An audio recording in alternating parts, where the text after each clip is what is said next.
City of Sodom and Gomorrah. நம்ம இடத்துல இருக்க ஜோர்டன் ரிவருக்கு பக்கத்துல பாத்தீங்கன்னா சின்ன மலைமுகடு ஒண்ணு இருக்கும். அதை பாக்குறப்ப ஒரு நார்மலான மலைமுகடு மாதிரி தான் இருக்கும். அது பயங்கர நேரமாவும் அதோட நீளம் பாத்தீங்கன்னா கிட்டத்தட்ட 1 மைல் டிஸ்டன்ஸ் இருக்கும். சோ இதை பாக்குறதுக்கு நார்மலா இருந்தாலும் அதுக்கு பக்கத்துல வாழ்ந்த மக்களும் இதை பெருசா கட்டுக்காம தான் வாழ்ந்துட்டு இருந்திருக்காங்க.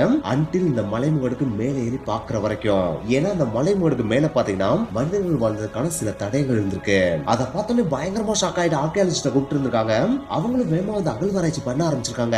அப்படி பண்றப்பதான் அவங்களுக்கே தெரிஞ்சிருக்கு கிட்டத்தட்ட 1 மைல் டிஸ்டன்ஸ் இருக்க இந்த ஒரு மலைமுகடுல கிட்டத்தட்ட 50,000க்கு மேற்பட்ட மக்கள் வாழ்ந்திருக்காங்க அப்படின்றதே. இத பார்த்தோன்னே அவங்களே ஷாக் ஆகி எதுக்கு இந்த இடத்துல இவ்வளவு மக்கள் வாழ்ந்தாங்க அப்படின்னு சொல்லிட்டு இன்னமும் அந்த இடத்த பயங்கர டீப்பா ரிசர்ச் பண்ண ஆரம்பிக்கிறாங்க. அப்படி ரிசர்ச் பண்றப்பதான் ஒரு விஷயத்தையும் கண்டுபிடிக்கிறாங்க. இந்த இடத்துல வாழ்ந்த 50,000 மக்களும் ஒரே நேரத்துல அழிஞ்சு போயிருக்காங்க. அதுவும் சும்மாவும் அழிஞ்சு போல, அங்க ஏற்பட்ட ஒரு மிகப்பெரிய தீ விபத்தினால தான் அழிஞ்சு போயிருக்காங்க அப்படின்றத கண்டுபிடிக்கிறாங்க. ஏன்னா அந்த இடத்துல அவங்க அகழ்வாராய்ச்சியில கண்டுபிடிச்ச சில விஷயங்களும் பாத்தீங்கன்னா அதுக்கு சான்றாவும் அமைது. அதுல குறிப்பிட்டு சொல்லணும்னா அந்த இடத்துல அந்த எக்கச்சக்க மெட்டல் ஆப்ஜெக்ட்ஸ் உருகி இருந்துச்சு. அது மட்டும் இல்ல அந்த இடத்துல கிடைச்ச எல்லா பொருட்களுமே கருப்படைஞ்சு இருந்துச்சு.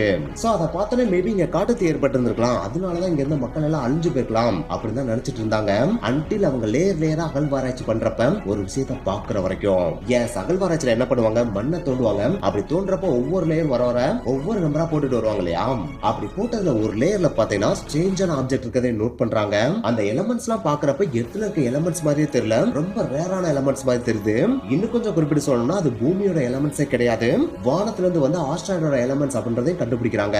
அப்பதான் இவங்களுக்கே தெரிஞ்சிருக்கு இங்க இருந்தவங்க எல்லாம் காட்டுத்தீனால அழிஞ்சு போகல, வானத்துல இருந்து விழுந்த விண்கல்னாலதான் அழிஞ்சு போயிருக்காங்க அப்படின்றது. அப்படி இவங்க இதை கண்டுபிடிச்சிட்டு இருக்கப்பே அங்க இருந்த இன்னொருத்தர் இன்னொரு விஷயத்தையும் சொல்றாரு.